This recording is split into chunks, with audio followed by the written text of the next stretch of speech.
Hello, welcome to another episode of The Heart of the Matter.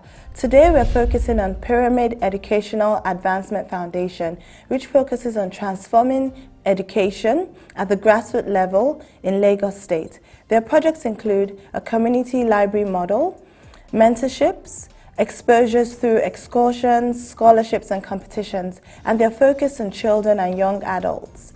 They're located in Ifako-Ijaiye local government, and particularly the Ojokoro community. Stay tuned as we take you to the Ojokoro community.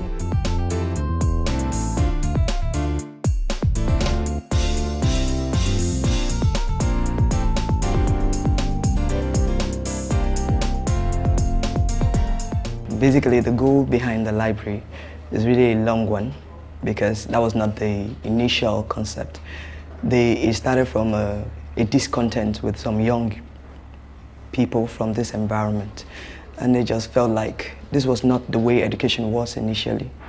And then we just thought of inspiring the younger one, the younger generation, to achieve a higher pursuit in academics. We found out that the entertainment industry will even get more encouragement, more support from the society than the academic sector. So we just felt we should do something. And the slogan and the motivation behind it was, the only thing we need to do for evil to thrive is for good men not to do anything. So, and that prepared us to just do something. A couple of young individuals in my community, Ojokoro Estate community, they decided to come together. It was through collaborative efforts.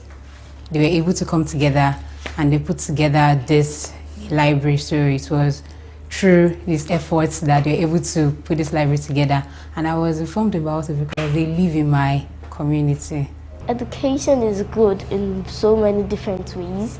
It teaches you how to read and all those stuff. It teaches you, you gain a lot from the nature, you get a lot from nature, you gain a lot from books that you read and work on. So initially the group was under the name Renaissance Group.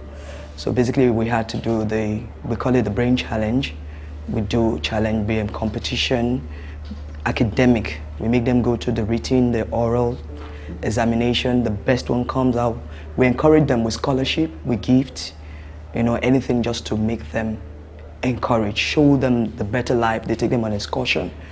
So, and then we found out that it was not just enough to engage them for some period. Why don't we engage them over time? And then the thought of the library came in.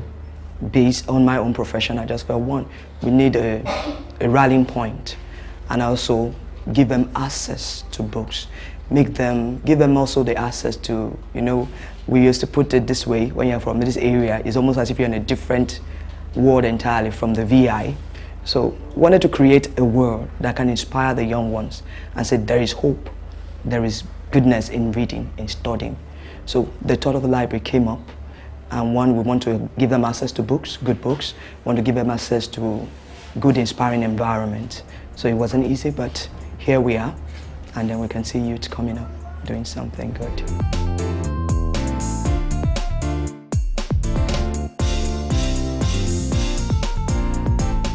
They say the journey of 1,000 miles starts with a step. It all started in 2009, and it started with a friend. His name is Ayo. He's not around, he has traveled abroad for his master's degree. And he just noticed that a lot of the young people in our community were not so interested in education anymore. They were not so interested in investing as much as they should in the pursuit of academic excellence, and he was bothered about that. So he called a group of us, and we had a meeting and we discussed it and said, okay, how do we move forward? First of all, we said, what was the problem? Why were they like that? Why was it that in the past it wasn't like that? Why is it like that now? And amongst many other things, one of the things we realized was that the level of motivation for them to invest that much in education is not as much as it used to be. We decided to do something about that. So that's how it started. And what we discovered was that there are different kind of motivations or reward for investing in education. And we categorized it into three main segments. The first one is the short-term motivation or short-term reward. There's a medium term and there's a long term. The short-term reward talks about scholarship schemes and quiz competition in the short term. How, if they are investing in education in primary school and in secondary school, are there platforms to display what they've learned? Are there platforms to engage them? And are there platforms to reward them, for investing so much in education? The platforms are not as commensurate, when you compare it to the population growth. In the past, I remember when I was younger, there were a lot of quiz competition. It was a thing of joy, that you wanted to represent your school in quiz competitions, but it's not so much so like it used to be now. So we said, what can we do about it? So that's the short-term issue. Scholarship inclusive and amongst many other things. In the medium term, they invest in education in primary and secondary school to get into tertiary institutions. Statistics shows that the number of students that all our tertiary institutions can accommodate per year is not up to 300,000. And if you look at the statistics coming from JAM, over 1 million students apply for JAM and sit for the exam every year. So even if all of them pass, even if they get 300, we will have 300,000 slots, for them. So that's an issue. And in the long term, I was reading some time back when the Minister of Labour was saying that the amount of job openings, in the labour market cannot accommodate up to 10% of the amount of graduates that have been churned out. So if you look at the old garment, there's a problem. When the young chap sits down and look at the future 10 years from now, he's thinking, even if I invest so much, I'm not certain that we'll get a job. So those are part of the issues. But we decided to start at the grassroots level and say, let's start with a quiz competition, and engage students in the grassroots, engage them intellectually, and reward them for academic excellence. So that's how we started.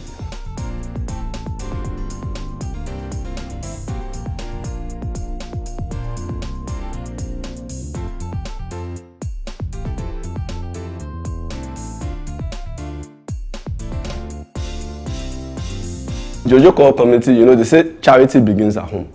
A couple of us, we grew up in this area. I don't stay here anymore, but I spent the most part of my early childhood or late childhood and early teenage years in this community. And a couple of my friends, people that make the board of trustees and also the executive committee of the organization, we grew up here. So we said, okay, let's impact or transform Nigeria a community part-time, starting with our community. So that's why we chose this community. I don't always dwell on government, because it is citizens that drive government. We require more donors of books, donors of ideas, donors of initiatives, encouragement from parents, and community participation. This is one in 1,000 kind of project, because many young men and women are more interested in fast money things. To be interested in intellectual things is about a rarity. Is a rarity in this generation, and to drop it before you ask it. My child, who was the first, one of the earliest people, the person that drew me into this project, just finished her WASC and she recorded 100%. She recorded 100% credit, not just pass, credit in all her courses. Want to encourage it if you are a student. And all my children, I want to encourage them. I'm a stickler for books. And if not for books, from nowhere I wouldn't have been where I am. It's pathetic that it's not just the educational system that we want. There's a schooling system. What we have is a schooling system, not education. We're just teaching people how it's not done and how not to get things. We make them just cram other people's idea. The basic thing is to open them up to a larger world. And the sky will be the limit, or let me say the beginning for most of this youth. We're not creating a new world. Go to schools, there are graduates who are not even really achieving anything. But that's not the issue. We have to open a world. We have to make them believe that there is a better world they can create, exploit what they have, the resources. In PEA Foundation, we go through skill training, we go to career training, we go to counseling, putting them appropriately in their various fields, discovering them. So it's much more than just being literate. It goes beyond being literate. It goes beyond discovering yourself, discovering the world around you, and then trying to maximize it. I believe Nigeria will be far better if our youth are properly channeled. For grassroots, you can find that some few elites are having it easy. But what comes about, we have presidents among them, we have genius amongst them. The set of young people who started this are from this community and doing do well. But that's because they had a grab, they had people, the value systems were right from the beginning. They had parents who encouraged them, but not these days. They don't even the schooling system don't even support them. If there are competitions, you will see just 200,000 gifts. But if it's entertainment, it will be in the tunes of 20 million. The young ones that we have today are not encouraged with those. They are not rightly motivated. So I believe now we have to cut them young, or else we are going to have to deal with wayward children or wayward youth later in the future. So, and I think we've done something now. We also have what we call the academy, and we also have a mentoring program that we call Mentor a Child. So what we do is we get people that are accomplished, young people that are accomplished in their various fields to mentor children in this community. So they come and interact with them. There's a time frame for the mentoring program. We have forms that they fill, feedback, so that we know what's really going on. There's a framework that we work with, so that you know, because they are young people, we don't want any catastrophe to happen. You know, one of the issues is that because the mentors, a couple of them don't stay around here, so they come from outside. There was a time we were discussing whether the students should go and meet them and all that. You know, so there were a lot of discussion before we now decided on the framework. So the mentors come from wherever they stay. They come here, interact with the students, the young children, and impact them.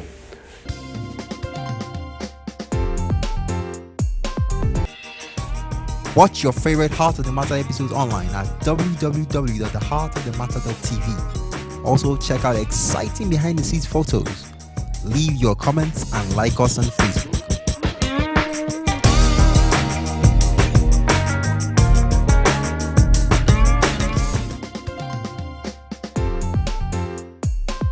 Well, the things I like about the library are much. It's a quiet place, easy to read. They have different books, educative books actually. So we have plenty of things that you can gain a lot from this library. Where I stay in, I really don't know how to measure, but we do not have any other library in this vicinity. So having this library situated here, it has been of immense benefit. When I hear about libraries, places like Ikeja, Ikorodu, really far places from this area. So when they're able to do this, it's actually really big. You know, most of us in my community, when we hear about libraries, we've never actually been in one. But when this was constructed, it was really good. It's really, really good because it's an opportunity for us to actually have a place where we can come and read books. You look at the number of boys and girls that walked into it here. This is not an average community. It's a community below average level. And we know, according to United Nations statistics, that for you to live within the average level, you must spend about $1 a day. Here, people spend less than $1 a day. How would they get the books to read? How would they have the right environment to study? So by creating this platform, you have the right environment for them to study. They have books around there to use to study. Doing well is our success. Doing well is our pride. And that's how we contribute to the development of this community vis-a-vis education-wise anyway. The library is a very capital-intensive thing. In fact, as the days goes, this is not a typical library. This is not a traditional library, because a traditional library is known by the volume of its books. Nothing less than 400,000 volumes. We don't have that. A library is a living organism. That means it's constantly, once you give birth to it, it doesn't die. A library must not be shut down. It must be serviced. So we need bigger space. Definitely we need support. A library is not self-funding because we are not profit-oriented. We don't make money out of it. We will have to do this with the support of kind citizens around. So we still need so much support financially. We need support. People can donate books to these young ones and tell them there's a better world. Some people have obsolete libraries, they can help us. Books don't even deteriorate under some conditions. We need ACs, they don't use fans. Books need a particular temperature to live or outlive themselves years. So we need the proper environment. We just need even publicity. We need people to encourage us, give scholarship to brilliant chaps we have been discovering here. I went for a conference one time, and I think the chairman of council of WAEC was there and he was speaking, and he mentioned something that resonated with me. He said that there's a difference between the educational system of a society and the schooling system. I think most of the time what we do in this part of the world is to focus on the schooling system, leaving the larger educational system. And when you look at the educational system, you're talking about things like the family, any platforms where people learn, acquire information, where they acquire skill, where they get knowledge. It's part of the educational system. And the society, whether it's the government, whether it's the individuals, we need to begin to look closely at those areas. One of the other areas is the media. It's a powerful tool for educating people. The society needs to begin to consciously create programs through the media that would educate people. I know a couple of programs like that. One of those programs is this program that we are on, that tend to look at the salient issues in society that actually affect the fiber of society. We need more of those programs. We need organizations to sponsor more of those programs. That's a part. Another part is the community library idea, the concept of community library. Like I said, education is not just about the schools. It's about where people get information. So if you can situate libraries in communities, they will serve as the beacon of information in the community. So when people need information, they just walk into the library.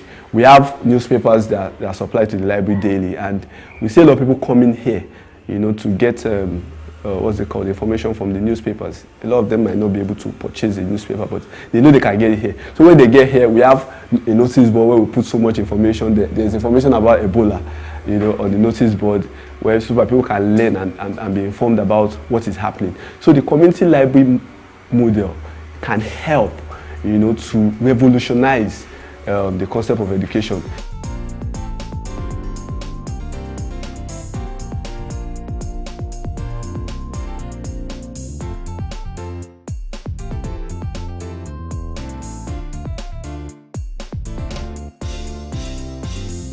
The results that this library has provided so far, in terms of benefit to the community, is so simple. Like I said, in this community, you hardly find average people living in this community. Now you look at the United Nations statistics, it reports that anybody living below the poverty line, that is, when you spend below $1 a day, it belongs to the poverty line, and that's what we find in this community. The question is this: how do they get the money, or how will they get the money to buy books for their children to study?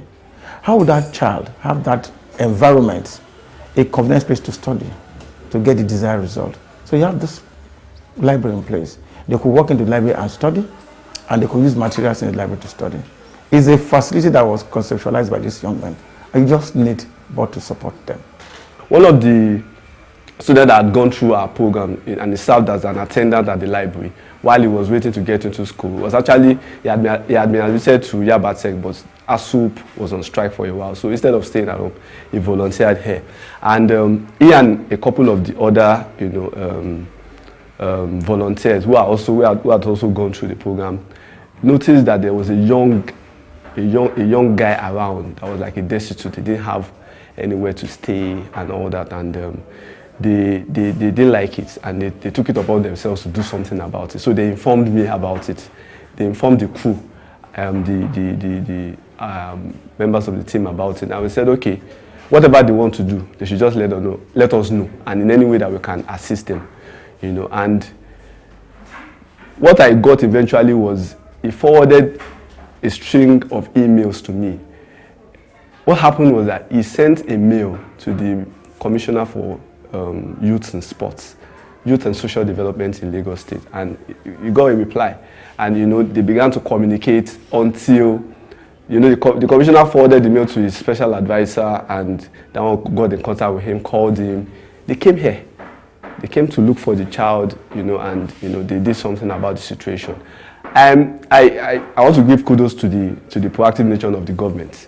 You know, they were proactive. They did something about it. But what inspired me was, he's 16, 17 years old, and you know he was able to engage the government. I know older people around me that will tell you that.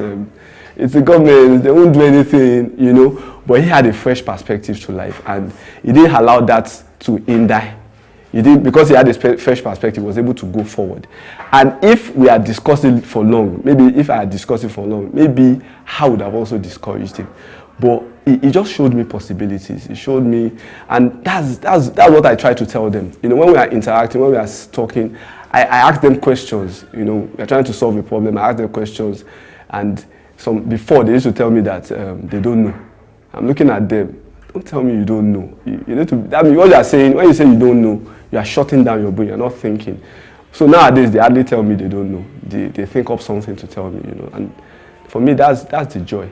The library being here is really good, but what will be more beneficial is if the community can actually get them a larger space so that more people can actually be able to come to the library.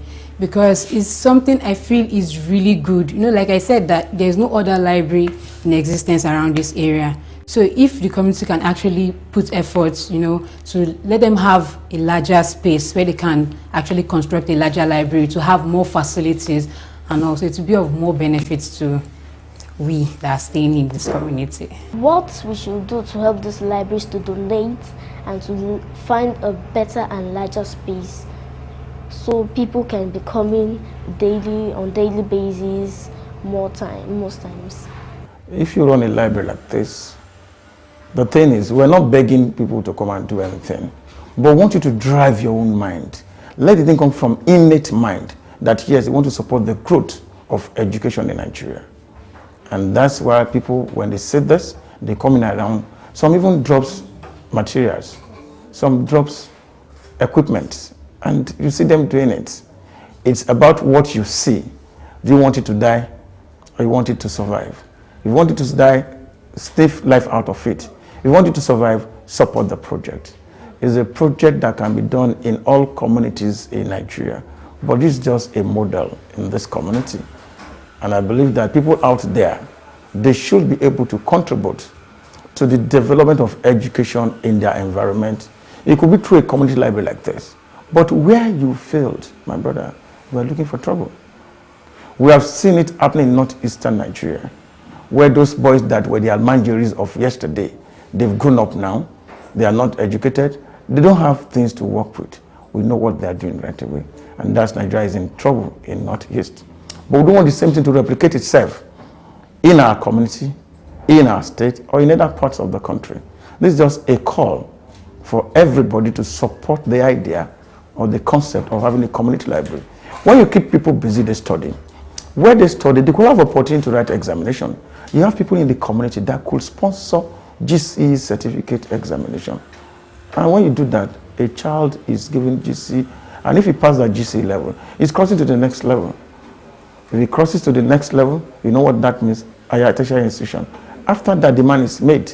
Academically is sound. His knowledge is opened.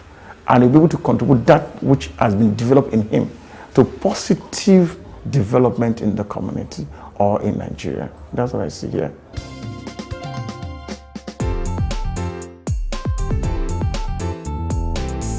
We hope you enjoyed our discussions with the members of the Ojokoro community. For me, I think this is a very, very important project. We all know how important education is. The other day, on my brother's DP, it said, what if the cure for cancer was trapped in the mind of someone who cannot afford education? And for me, that sums it all up. Education is so important, and not just education in terms of schools and universities, but also encouraging a reading culture. Readers are leaders and leaders are readers. It's so important to encourage children and young adults to read. I went to a seminar once, and I was opportunity to hear Leke Alder speak. And what he said was that from a young age, his father encouraged him to read books, and he read different books.